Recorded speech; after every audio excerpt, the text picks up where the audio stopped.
Quand on jardine, on aime bien de faire des économies, à commencer dès le printemps lorsqu'on fait ses premiers semis. Donc il faut acheter des graines. Alors comment trouver des graines pas chères? Et je mettrai des guillemets à pas cher.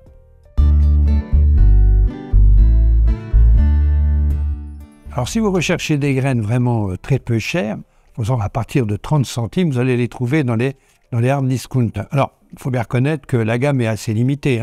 Vous ne pourrez pas vous procurer, par exemple, des variétés anciennes de tomates. Vous serez limité à des tomates cerises, des grosses tomates, des marmandes, etc.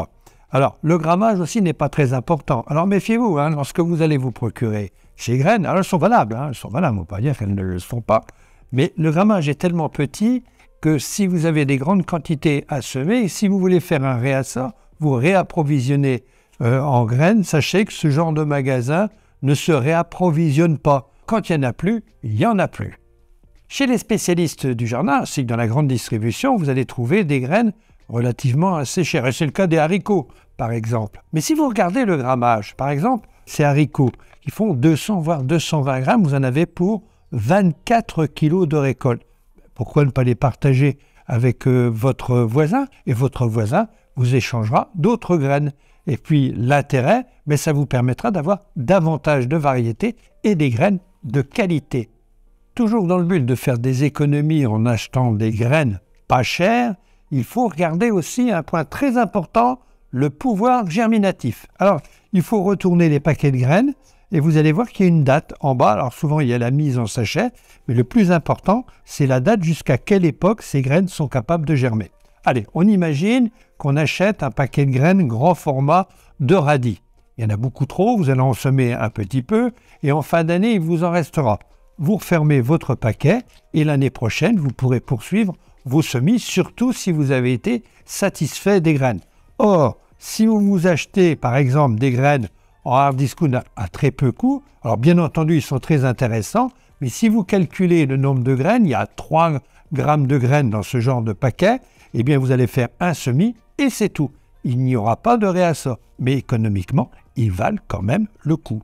La meilleure des techniques pour faire des économies de graines, c'est de les faire soi-même. Imaginons, dans votre jardin, vous avez un beau pied de salade, vous l'avez laissé monter avec ses jolies fleurs jaunes, vous avez récolté ces graines, eh bien ces graines, vous pouvez les semer l'année d'après. Passons maintenant aux tomates. L'année dernière, vous avez semé des hybrides, des tomates hybrides, c'est indiqué sur le paquet, hybride F1, ou tout simplement, vous vous êtes procuré des plants de tomates dans votre jardinerie, vous avez récolté d'extraordinaires tomates, sachez qu'il s'agit sans doute des hybrides. Et si vous récoltez la graine, eh bien sachez que les enfants, si ce sont des hybrides, ne ressembleront pas aux parents. Vous allez sans doute récolter du n'importe quoi. Par contre, vous pouvez récolter des graines de tomates si ce ne sont pas des hybrides. Il y a des mariages qu'il faut éviter dans le potager, notamment dans la grande famille des Cucurbitacées, car sachez que les abeilles vont féconder les fleurs, par exemple des pâtissons qui iront sur les colocyntes, et des colocyntes, ils iront sur les pâtissons. Le mélange des deux, on a des enfants, des graines. Eh bien, sachez que ces graines auront, pourquoi pas, et notamment les plants, les fruits, par exemple des pâtissons, auront un goût de colocynte, donc à éviter. Et si vous semez, par exemple, si vous aimez, vous voulez apprécier faire des économies avec des melons, eh bien sachez que dans tout le secteur, il vaudrait mieux éviter, dans cette même famille, des concombres, par exemple, car les melons auront un goût de concombre. La meilleure économie que vous puissiez faire avec vos graines, c'est de laisser faire Dame Nature, qui va s'occuper de tout. Prenons un exemple. Vous laissez des mâches monter à graines, les graines tombent sur le sol, vous ne vous en occupez pas, et l'année d'après, vous avez un tapis de mâches dans votre potager. Que vous ayez les moyens ou pas les moyens, sachez que les graines restent quand même dans un prix modique. Donc vous savez, vous avez compris qu'il y a des magasins qui vendent des graines aux environs de 30 centimes. Vous pouvez toujours faire vos graines vous-même, vous ferez une sérieuse économie. Alors vous pouvez réagir justement sur les réseaux sociaux, avoir des commentaires, savoir vous comment vous réalisez, comment faites-vous des économies avec vos graines.